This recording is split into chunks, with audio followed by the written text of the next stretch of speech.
ওটাই আল্লাহর নবী বলছেন পৃথিবীর মানুষ সবচেয়ে অবমূল্যায়ন করে আল্লাহর দুটো নিয়ামতকে, এক সময়কে আর এক স্বাস্থ্যকে।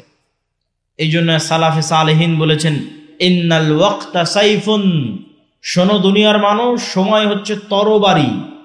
তুমি যদি এই তরবারিকে না কাটো, এই তরবারি একদিন তোমাকে কেটে দিবে। তার মানে প্রতি সেকেন্ডে সময় আপনাকে কাটতেছে। তরবারি প্রতি সেকেন্ডে আপনি সময় দ্বারা জবাই হচ্ছেন। তো আপনি যদি প্রতি সেকেন্ড সময়কে কাজে না লাগান, তো একদিন এই তরবারি আপনাকে পরিপূর্ণরূপে কেটে ফেলে দিবে। শেষ, জীবন শেষ হয়ে যাবে, লাইফ শেষ হয়ে যাবে। তখন আর আফসোস করেও কিছু করার থাকবে না। আর সে আফসোসের কথা আমি না, আল্লাহ সুবহানাহু ওয়া তাআলা কোরআন মাজিদে বলছেন ওয়া আনফিকু মিম্মা রাযাকনাকুম মিন ক্বাবলি আন ইয়াতিয়া আহাদাকুমুল মাউত। দুনিয়ার মানুষ, তোমরা আল্লাহর রাস্তায় ব্যয় করো মৃত্যু আসার আগেই। কেন? যেই দিন মৃত্যু আসবে সেই দিন বলবে রব্বি লাউলা আখারতানি ইলা আজালিন করিব, আল্লাহ আর একটু যদি সময় বাড়িয়ে দিতেন, আর 1 মিনিট 1 সেকেন্ড 10 মিনিট যদি সময় বাড়িয়ে দিতেন, ফাসাদদাকা ওয়া আকুম মিনাস সালিহিন, তাহলে কিছু ভালো আমল করে সৎ কর্মশীল বান্দাদের অন্তর্ভুক্ত হয়ে যেতাম। তখন আল্লাহ উত্তরে বলছেন ওয়ালা ইউআখিরাল্লাহু নাফসান ইযা জাআ আজালুহা, আল্লাহ তো সময় সেট করে ছেড়ে দিয়েছেন। আমি আগেই প্রমাণ করে নিয়েছি যে সময় আল্লাহর সৃষ্টি এবং ব্যতিক্রম ভয়ঙ্কর সৃষ্টি। এটা সৃষ্টি করে ছেড়ে দেওয়া হয়েছে। আর এই সময়ের মধ্যে মানুষ আসবে, মানুষ যাবে। মানুষ পৃথিবীতে বাস করে না, ওই সময়ে বাস করে। আর এই সময় মানুষের জীবনকে শেষ করে দিবে। তো আল্লাহ ওটাই বলছেন যে আমি তো সময় সৃষ্টি করে ছেড়ে দিয়েছি। যেই দিন তোমার সময় চলে আসবে যাওয়ার, সেই দিন তো আর 1 সেকেন্ডও দেরি হবে না। লা ইউআখিরাল্লাহ, আল্লাহ 1 সেকেন্ডও দেরি করবেন না যেই দিন তোমার যাওয়ার সময় চলে আসবে। সম্মানিত উপস্থিতি, তাহলে সময় আমাদের জীবনকে প্রতিদিন ধ্বংস করে দিচ্ছে, কাটতেছে, কিন্তু আমরা সৎ আমল করতেছি না। কিন্তু যেই দিন সময় ঘনিয়ে আসবে সেই দিন আমরা আফসোস করলেও সৎ আমল করার সুযোগ থাকবে না। এই জন্য রাসূলুল্লাহ সাল্লাল্লাহু আলাইহি ওয়াসাল্লাম আরেক হাদিসে স্পষ্ট করে বলছেন ইগতানিম খামসান ক্বাবলা খামসিন, দুনিয়ার মানুষ 5টা জিনিসের পূর্বে 5টা জিনিসকে মূল্যায়ন করো। হায়াতাকা ক্বাবলা মাউতিক, মৃত্যু আসার পূর্বেই যতদিন বেঁচে আছো এই বেঁচে থাকাকে মূল্যায়ন করো। সিহহাতাকা ক্বাবলা সাকামিক, অসুস্থ হওয়ার আগে যতদিন সুস্থ আছো এই সুস্থ থাকাকে মূল্যায়ন করো। ওয়া ফারাগাকা ক্বাবলা শুগলিক, ব্যস্ত হওয়ার আগে যতটুকু সময় অবসর পেয়েছো এই অবসর সময়কে কাজে লাগাও। ওয়া শাবাবাকা ক্বাবলা হারামিক, বৃদ্ধ হওয়ার আগে যুবক আছো এই যুবক বয়সকে কাজে লাগাও। ওয়া গিনাকা ক্বাবলা ফাকরিক, দরিদ্র হয়ে যাওয়ার আগে হাতে কিছু টাকা পয়সা আছে, এই টাকা পয়সা এই সামর্থ্যকে মূল্যায়ন করো। সম্মানিত উপস্থিতি, আল্লাহ সুবহানাহু ওয়া তাআলা যে 24 ঘন্টা সময় দেন, আজকের দিনেও যে 24 ঘন্টা সময় দিয়েছেন, চারঘাটের একজন রিক্সা চালককে দিয়েছেন, চারঘাটের আজকের অনুষ্ঠানের সভাপতি, প্রধান অতিথি, প্রধান বক্তা তাদেরকেও দিয়েছেন। আজকে কেউ 24 ঘন্টার কম সময় পেয়েছেন? কেউ পেয়েছেন 24 ঘন্টার কম সময়? এটা আল্লাহ করেন না। আল্লাহ নেয়ামত সবাইকে দিয়েছেন 24 ঘন্টা। আর এই 24 ঘন্টার মধ্যে সবচেয়ে দামি, সবচেয়ে গুরুত্বপূর্ণ সময় হচ্ছে সকাল। সবচেয়ে দামি, সবচেয়ে গুরুত্বপূর্ণ সময় কখন? রাসূলুল্লাহ সাল্লাল্লাহু আলাইহি ওয়াসাল্লাম বলেন ইন্নাল্লাহা জাআলা লিহাদিহিল উম্মাতা আল বারাকাতা ফি বুকুরিহা, আল্লাহ আমার উম্মতের জন্য বরকত রেখেছেন সকালে। আল্লাহর নবী বলেন আল্লাহ আমার উম্মতের জন্য বরকত রেখেছেন সকালে। আমি যুবক এবং ছাত্রদের উদ্দেশ্য করে বলতে চাই, তোমরা এখান থেকে উঠে গিয়ে গুগলে সার্চ করো, চ্যাট জিপিটিতে সার্চ করো, আজকের বিশ্বের যারা টপ লেভেলের ধনী, আজকের বর্তমান বিশ্বের যারা সবচেয়ে সাকসেসফুল মানুষ, তারাও তাদের জীবনী ঘেটে দেখো তারা কখন ঘুম থেকে উঠে। দেখবা 90%-এরও বেশি সফল মানুষ সকালে ঘুম থেকে উঠে। আর আমাদের মুসলমানেরা, বিশেষ করে যুবক এবং ছাত্ররা, ঘুম থেকে উঠতে উঠতে রাত 10টা, সকাল 10টা 11টা। কেননা ঘুমিয়েছেই তো, ফোন চালাতে চালাতে ঘুমিয়েছে কয়টায়? 2টে 3টে, অথবা জুয়া খেলতে খেলতে ঘুমিয়েছে রাত 2টে রাত 3টে, যখন ফজরের আজান হয় তখন ঘুমাতে যায়। বলেন নাউজুবিল্লাহ। তাহলে সারা দিনের সবচেয়ে বরকতময় সময় ঘুমিয়ে কাটায়। এই জন্য ইবনুল কাইয়িম রাহিমাহুল্লাহ বলছেন, আমাদের সালাফে সালেহিন লা ইয়ানামুনা বা'দা সালাতিল ফজর, আমাদের সালাফগণ ফজরের সালাতের পর ঘুমাতেন না। ওয়ালাউ ফি শিদ্দা ও ফি সফর, যদিও সফরে থাকতেন, কষ্টের মধ্যে থাকতেন তাও না, যদিও রাত জাগতেন তাও না। তাহলে রাত জাগলে কি করতেন, সফরে থাকলে কি করতেন?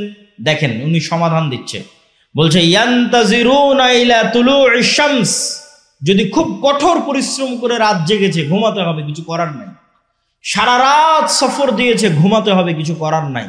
তো তখনও তারা অপেক্ষা করতেন সূর্য উঠা পর্যন্ত, কষ্ট করে হলেও সূর্য ওঠা পর্যন্ত জেগে থাকতেন। সূর্য উঠলে তারপরে ঘুমাতে যেতেন, কেননা সূর্য উঠার আগ পর্যন্ত এই সময়ে কি অবতীর্ণ হচ্ছে? কথা বলে না যে কি অবতীর্ণ হচ্ছে? বরকত অবতীর্ণ হচ্ছে। এই জন্য সালাফে সালেহিন সূর্য উঠা না পর্যন্ত সফরে থাকলেও তারা ঘুমাতেন না। আমরা মুসলমানেরা আজকে এত পিছিয়ে, এত অবহেলিত, তার সবচেয়ে বড় কারণগুলোর একটা বড় কারণ হচ্ছে, একে তো মুসলমানদের কাছে সময়ের কোনো মূল্য নাই। পৃথিবীর সবচেয়ে বেশি সময় নষ্ট করার মতো সময় আছে মুসলমানদের কাছে, আর বাংলাদেশের বাঙালিদের কাছে তো আরো বেশি।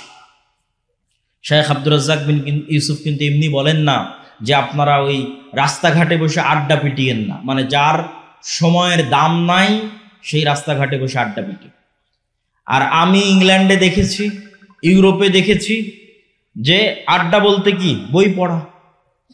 আপনি ট্রেনে সফর করবেন তাও দেখবেন মানুষ বই পড়ছে, এয়ারপোর্টে বিমানবন্দরে যাবেন বিমানে দেখবেন তাও মানুষ বই পড়ছে। আর গোটা বাংলাদেশ ঘুরলেও আপনি কোনো মানুষের হাতে বই পাবেন না যে বাহিরে কেউ কোথাও বই নিয়ে বসে আছে, বরং সব জায়গায় চলতেছে গীবত, আড্ডা, নিন্দা। আর গণতান্ত্রিক রাজনীতি এত জঘন্য, এত নিকৃষ্ট যে মানুষকে গীবত করাই শেখায়।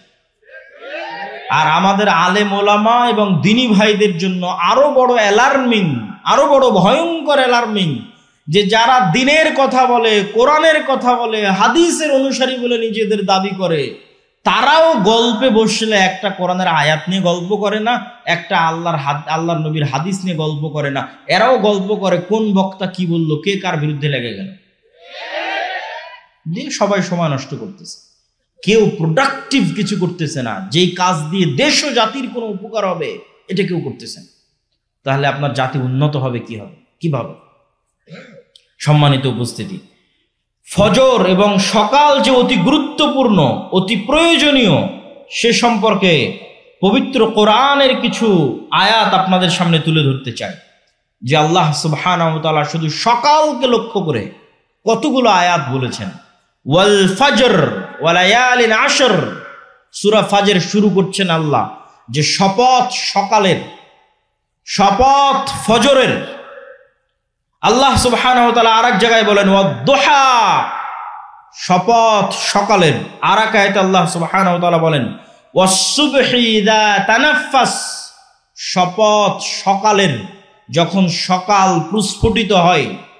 আরেক আয়াতে আল্লাহ সুবহানাহু ওয়া তাআলা বলেন ওয়ান-নাহারি ইযা তাজাল্লা, শপথ সকালের, শপথ দিনের শুরুর, যখন দিন প্রজ্বলিত হয়। আর অসংখ্য আয়াতে আল্লাহ সুবহানাহু ওয়া তাআলা সকালের শপথ করেছেন, ফজরের শপথ করেছেন, দিনের শুরুর শপথ করেছেন। আর এটা শুধু কোরআন এবং হাদিস দিয়ে জানার বিষয় নয়। আপনি যদি পৃথিবী পরিচালনায় আল্লাহর মূলনীতি দেখেন, পৃথিবী পরিচালনায় আল্লাহর মূলনীতি, যে আল্লাহ কেমনে পৃথিবী চালায়, আল্লাহর সিস্টেমটা কি, তাহলে আপনি দেখবেন ফুল কখন ফোটে, সকালে। আপনি এটা আল্লাহ সিস্টেম করে দিয়েছে যে ফুল ফুটবে সকালে। আপনি আল্লাহর পরিচয়, পৃথিবী পরিচালনার সিস্টেম যদি দেখেন, দেখবেন পাখি, মোরগ, মুরগি, এরা সব সকালবেলা ডাকতেছে। তো এরকম প্রকৃতির দিকে যদি আপনি গভীর থেকে গভীর দৃষ্টি দেন, দেখবেন আল্লাহ প্রকৃতি সাজিয়েছে এভাবে যে সারা প্রকৃতি সকালে জেগে যায়। তো যেখানে সারা প্রকৃতি সকালে জাগতেছে, আপনি নিশ্চিত থাকেন আপনার শরীরের ব্লাড সার্কুলেশন, আপনার ব্রেনের কার্যক্ষমতা ওভাবেই জাগে। আপনি বিজ্ঞানীদের কাছে যান, ডাক্তারের কাছে যান, যে চন্দ্রের উত্থান পতনের সাথে মানুষের রক্তের উত্থান পতন হয় কিনা, সকাল সন্ধ্যা এবং রাতের সাথে মানুষের ব্রেন এবং রক্ত কাজ করে কিনা। ডাক্তারেরা আপনাকে সহমত জানাবে যে হ্যাঁ, মানুষেরও প্রাকৃতিকভাবে মানুষের শরীরের রক্ত, মানুষের ব্রেন সকালে বেশি প্রোডাক্টিভ থাকে। তো সারা পৃথিবী সকালে জাগিয়ে রেখেছে আল্লাহ, আপনার শরীরকেও জাগিয়ে রেখেছে সকালে, কিন্তু আপনি জোরপূর্বক সকালে ঘুমাচ্ছেন। আপনি যদি ব্যর্থ না হন, আপনি যদি অসফল কাম না হন, আপনি যদি আপনার জীবনে আনসাকসেসফুল না হন, গরিব না থাকেন, দরিদ্র না থাকেন, অনুন্নত না থাকেন, তাহলে পৃথিবীতে আর কেউ গরিব দরিদ্র অনুন্নত থাকবে না। আর যদি আপনি সকালকে একবার কাজে লাগানো শুরু করেন, একবার, যে কোনো ছাত্র, যে কোনো ব্যবসায়ী, যে কোনো কৃষক যে বলবে যে না আমি ফজরের সালাতে উঠব এবং ফজরের পরের এই সময়কে কাজে লাগাবো, তাকে ধনী হতেই হবে। এটি নিয়ম পৃথিবীর। আল্লাহ সুবহানাহু ওয়া তাআলা বলেন, ফাইদা কুদিয়াতিস সালাত ফান্তাশিরু ফিল আরদ ওয়াবতাগু মিন ফাজলিল্লাহ। যখন সালাত আদায় শেষ হয়ে যায়, ফজরের সালাত, ফরজ সালাত, যখন সালাত আদায় শেষ হয়ে যায়, তোমরা আল্লাহর জমিনে ছড়িয়ে পড়ো আর আল্লাহর দয়া অনুসন্ধান করো। আবারও শুনেন, তোমরা আল্লাহর জমিনে ছড়িয়ে পড়ো, আল্লাহর দয়া অনুসন্ধান করো। ওই যে একটা ধানের বীজ বপন করেছেন, ওখান থেকে গাছ উৎপন্ন হচ্ছে, এটা আল্লাহর দয়া। পৃথিবীর প্রত্যেক ইঞ্চি জায়গায় আল্লাহর দয়া ছড়িয়ে ছিটিয়ে আছে। পৃথিবীর এমন কোন জায়গা যেখান থেকে 1 টাকা হালাল উপায়ে অর্জন করা যাবে, ওই 1 টাকা আল্লাহর দয়া, ওইটা আল্লাহ অনুসন্ধানে বেরিয়ে পড়তে বলেছেন। ফজরের সালাতের পর আল্লাহ সুবহানাহু ওয়া তাআলা ঘুমাতে বলেননি। অতএব হে যুবক ভাইয়েরা, হে চারঘাটের মানুষেরা, আপনাদের যে লাইফ স্টাইল, জীবনের যে ধরন, এটা আপনার স্বাস্থ্যকে ধ্বংস করছে, আপনার শরীরকে ধ্বংস করছে, আপনার সময়কে নষ্ট করছে, আপনাকে গরিব বানিয়ে দিচ্ছে। এই সময়কে আপনাকে কাজে লাগাতে হবে। এই পুরো 24 ঘন্টার সময়ের মধ্যে সকালের পরের দ্বিতীয় গুরুত্বপূর্ণ সময়, একটা গুরুত্বপূর্ণ সময় আপনাদের সামনে আলোচনা করলাম সকাল, আর একটা দ্বিতীয় গুরুত্বপূর্ণ সময় হচ্ছে রাতের শেষ ভাগ।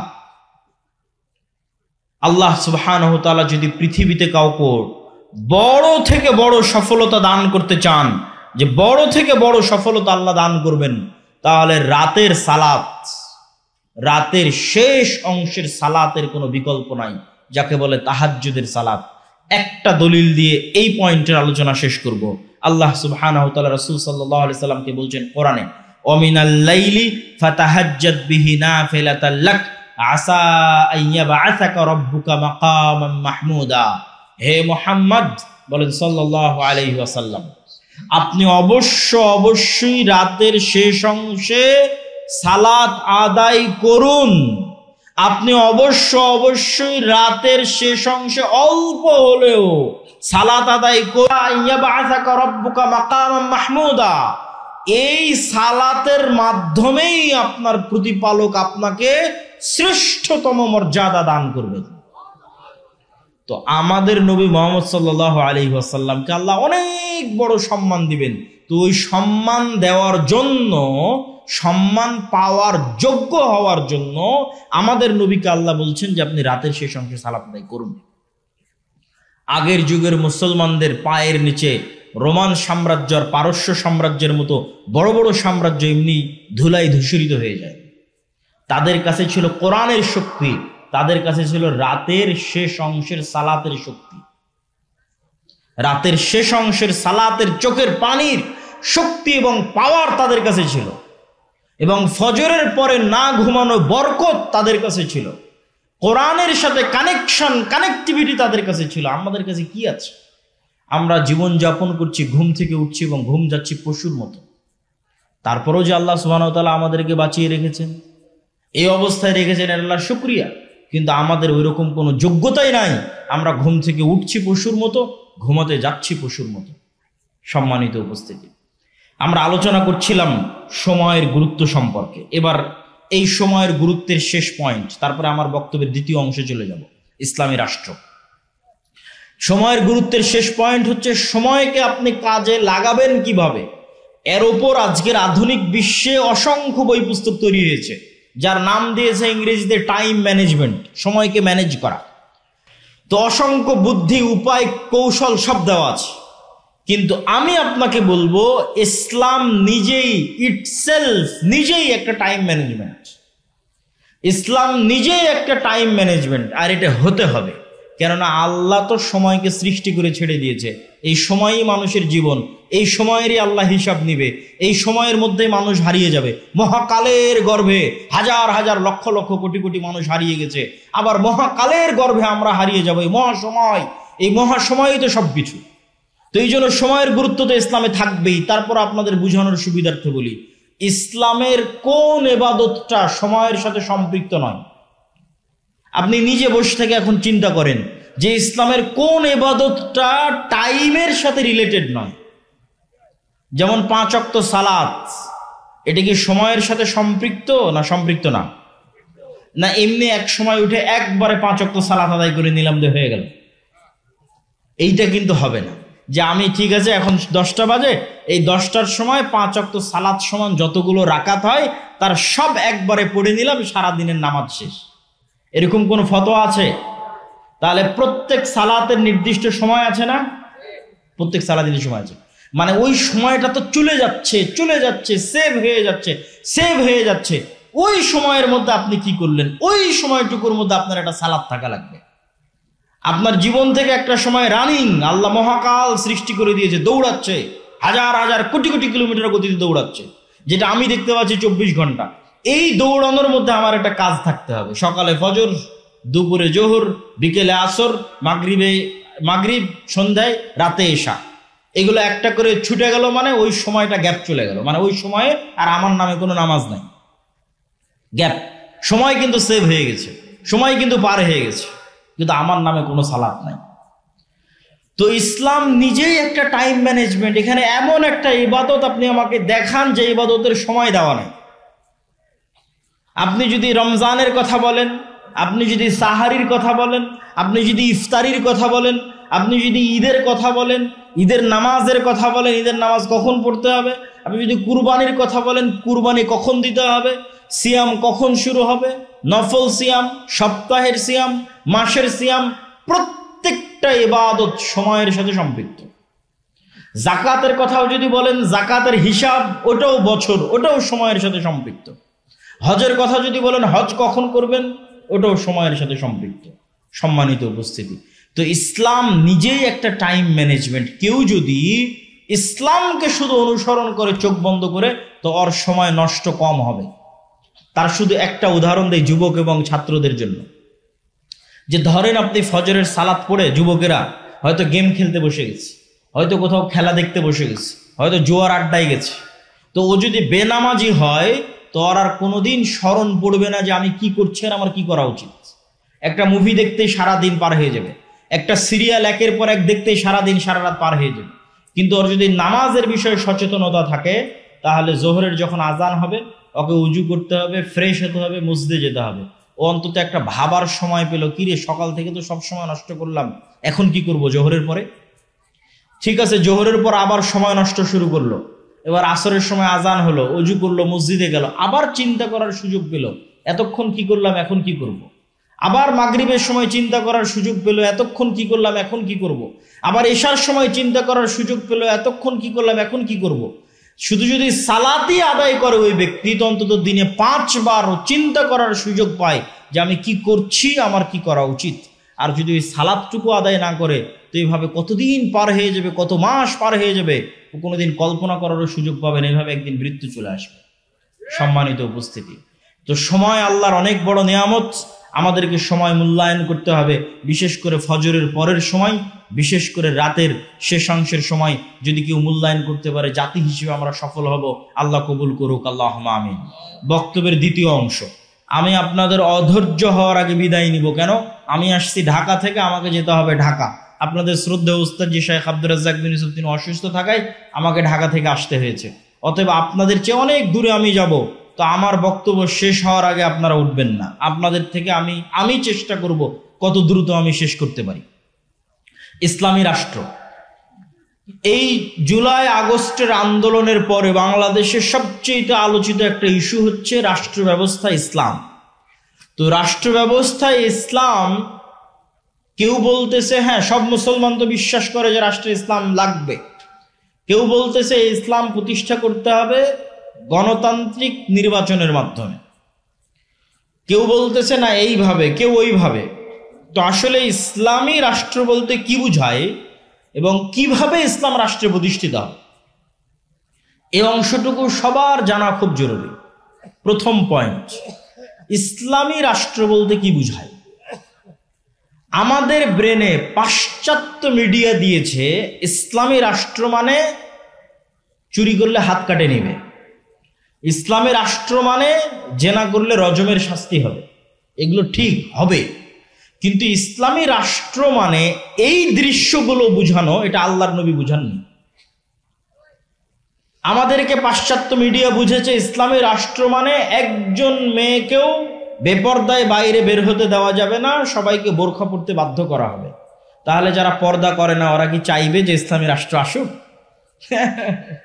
তখন ওরা আপনার দলকেও ভোট দিবে না, বাইরে বাইরে ইসলামের কথা বলবে, কিন্তু বাস্তবে চাইবে না যে ইসলাম ক্ষমতায় আসুক। কিন্তু আল্লাহর নবী যে ব্র্যান্ডিং করেছেন, ওই ব্র্যান্ডিংটা যদি আপনি মানুষকে বুঝাতে পারেন, তো মুসলমান বহু দূরের কথা, বেপর্দা নারী বহু দূরের কথা, হিন্দু এসে বলবে তোমরা ইসলাম প্রতিষ্ঠা করো, খ্রিস্টান এসে বলবে তোমরা ইসলাম প্রতিষ্ঠা করো। সেটা কি? রাসূলুল্লাহ সাল্লাল্লাহু আলাইহি ওয়াসাল্লাম বলেন, লা তাকুমুস সাআহ হাত্তা ইয়ানজিলা ঈসা ইবনে মারইয়াম। কিয়ামত ততদিন হবে না যতদিন মারিয়ামের সন্তান ঈসা পৃথিবীতে নেমে না আসছে। আর মারিয়ামের সন্তান ঈসা পৃথিবীতে নেমে আসার পর তিনটা কাজ করবে। এক, ইয়াকসিরুস সালিব, ক্রুশকে ভেঙে দিবে। ওয়া ইয়াকতুলুল খিনজির, শুকুরকে হারাম ঘোষণা করে পৃথিবী থেকে বিদায় করে দিবে। তিন নাম্বারটা হচ্ছে সবচেয়ে গুরুত্বপূর্ণ, আগের দুটো ভিন্ন পরিবেশের সাথে সম্পৃক্ত। কি পরিবেশ সেটারও একটু ইঙ্গিত দিব। আর তিন নাম্বারটা হচ্ছে মূল, সেটা কি? উনি সমগ্র পৃথিবীতে হাকামান মুকসিতা, সমগ্র পৃথিবীতে ঈসা আলাইহিস সালাম ন্যায় বিচার প্রতিষ্ঠা করবে। বলেন আল্লাহু আকবার। ন্যায় বিচার, এটা হচ্ছে রাষ্ট্রে ইসলামের ব্র্যান্ডিং। যে ইসলাম রাষ্ট্রে গেলে কি হবে? আপনার মানুষ আপনাকে বলবে ইসলাম রাষ্ট্রে গেলে হাত কাটবে, কেউ বলবে রজম করবে, কেউ বাধ্য পর্দা করবে। আল্লাহর নবী বলছেন ইসলাম রাষ্ট্রে গেলে সমগ্র পৃথিবীতে কি প্রতিষ্ঠা হবে? ন্যায় বিচার প্রতিষ্ঠা হবে। মানে একজন মানুষও মাজলুম থাকবে না, একটা হিন্দু মাজলুম থাকবে না, একটা কুকুরও মাজলুম থাকবে না, তার নাম ন্যায় বিচার। এবং এই ব্র্যান্ডিং এর কারণেই ইসলামে ন্যায়ের গুরুত্ব কত বেশি। রাসূলুল্লাহ সাল্লাল্লাহু আলাইহি ওয়াসাল্লাম বলেন, সাবআতু ইউদিল্লুহুমুল্লাহ ইয়াওমা লা দিল্লা ইল্লা দিল্লু।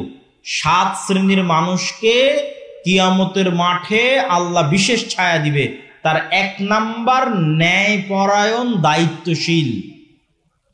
মানে যে ন্যায়পরায়ণ দায়িত্বশীল, ওই নাম্বারিং এ যে 1 নাম্বারে চলে গেছে, তো তাহাজ্জুদ গুজার ব্যক্তিকে পিছনে ফেলে কিন্তু 1 নাম্বারে গেছে। নফল সিয়াম পালনকারী ব্যক্তিকে পিছনে ফেলে 1 নাম্বারে গেছে। আর যত ফাজাইলে আমল আপনার জানা আছে সবগুলোকে পিছনে ফেলে 1 নাম্বারে গেছে ন্যায়পরায়ণ দায়িত্বশীল। কেননা ওইটাই সবচেয়ে কঠিন, ওইটাই সবচেয়ে কঠিন। আর ওইটা একমাত্র সত্যিকার মুসলিমই ওইটা প্রতিষ্ঠা করতে পারবে। ন্যায়ের গুরুত্ব আল্লাহর নিকটে কত বেশি, আল্লাহ সুবহানাহু ওয়া তাআলা বলছেন, ইন্নাল্লাহা ইয়া'মুরুকুম বিল আদল। আল্লাহ তোমাদেরকে ন্যায় প্রতিষ্ঠা করার আদেশ দিয়েছেন। আল্লাহ আরো বলেন, লা ইয়াজরিমান্নাকুম শানআনু কওমিন আলা আল্লা তা'দিলু। হে মুমিনেরা, হে মুসলমানেরা, নির্দিষ্ট কোনো মানুষের প্রতি তোমার অন্তরে থাকা ক্ষোভ, নির্দিষ্ট কোনো দলের প্রতি তোমার অন্তরে থাকা হিংসা তোমাকে যেন অন্যায় করতে উদ্বুদ্ধ না করে, বরং ন্যায় প্রতিষ্ঠা করো। আর এটিই তাকওয়া।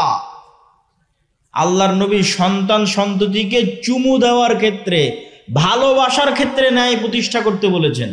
আর আল্লাহ বিবাহের ক্ষেত্রে স্ত্রীদের উপর ন্যায় প্রতিষ্ঠা করতে বলেছেন। যে যদি ন্যায় প্রতিষ্ঠা করতে পারো তবে একের অধিক বিয়ে করো। তো এতগুলো কথা কেন বললাম? রাষ্ট্রে ইসলামের ব্র্যান্ডিং ন্যায়, আর ঈসা আলাইহিস সালাম সমগ্র পৃথিবীতে ন্যায় বিচার প্রতিষ্ঠা করবে। এখন আপনার কাছে আমার প্রশ্ন, যে ঈসা আলাইহিস সালাম যদি নিজে ন্যায় পরায়ণ না হয়, উনি কি ন্যায় প্রতিষ্ঠা করতে পারবে? পারবে না। তাহলে ঈসা আলাইহিস সালাম যে সমগ্র পৃথিবীতে ন্যায় প্রতিষ্ঠা করবে, তার জন্য 1 নম্বরে ঈসা আলাইহিস সালামকে নিজেকে ন্যায় পরায়ণ হতে হবে।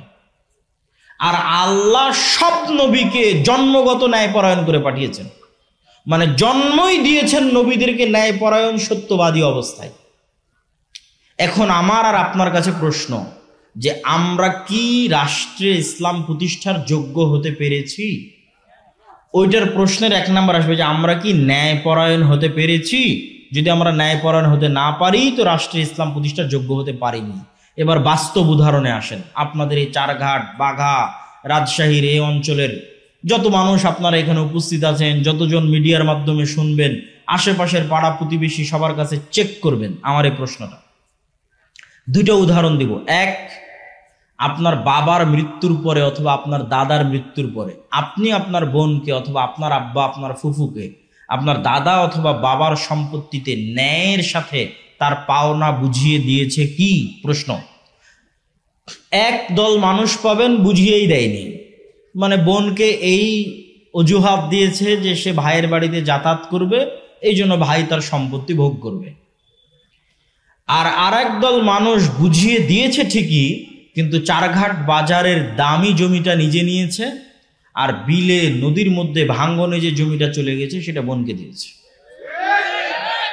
চরের জমি বোনকে দিয়েছে, আর ভালো জমি নিজে নিয়েছে। তো এটা কি ন্যায় প্রতিষ্ঠা করেছে? সে ন্যায় প্রতিষ্ঠা করেনি। এবার রেজাল্ট কি? রেজাল্ট হচ্ছে, এই ব্যক্তিকে যদি আপনি এখন রাষ্ট্র ক্ষমতায় বসান, তো 16 বছর যা দুর্নীতি হয়েছে একদিনে তার চেয়ে বেশি করবে। তাহলে সে কি ন্যায় বিচার প্রতিষ্ঠা করতে পারবে রাষ্ট্রে? ও তো ওর বোনের সাথে ন্যায় বিচার প্রতিষ্ঠা করতে পারে না, একটা ছোট্ট ফ্যামিলির মধ্যে। তাহলে কেমনে আল্লাহ মনে করবে যে এই মুসলমানটা যোগ্য যে একে ইসলামী রাষ্ট্রের দায়িত্ব দিতে হবে? আল্লাহ কেমনে মনে করবে? আল্লাহ তো বলে রেখেছে ইসলামী রাষ্ট্রের ব্র্যান্ডিং ন্যায় বিচার, তো ওর বোনেরই সম্পদ মেরে দিয়েছে। উদাহরণ 2, চারঘাট, বাঘা সহ আশেপাশের অঞ্চলে অসংখ্য জায়গায় বিবাহ হচ্ছে যৌতুকের ভিত্তিতে, হচ্ছে না? হচ্ছে। তাহলে যে যুবক তার স্ত্রী বা স্ত্রীর পরিবারের নিকট থেকে যৌতুক বাবদ টাকা গ্রহণ করেছে, সেটা প্রকাশ্যে হোক অথবা ছলে বলে কৌশলে হোক। ছলে বলে কৌশলে মোটরসাইকেল নিয়েছে, নেয়নি? নিয়েছে।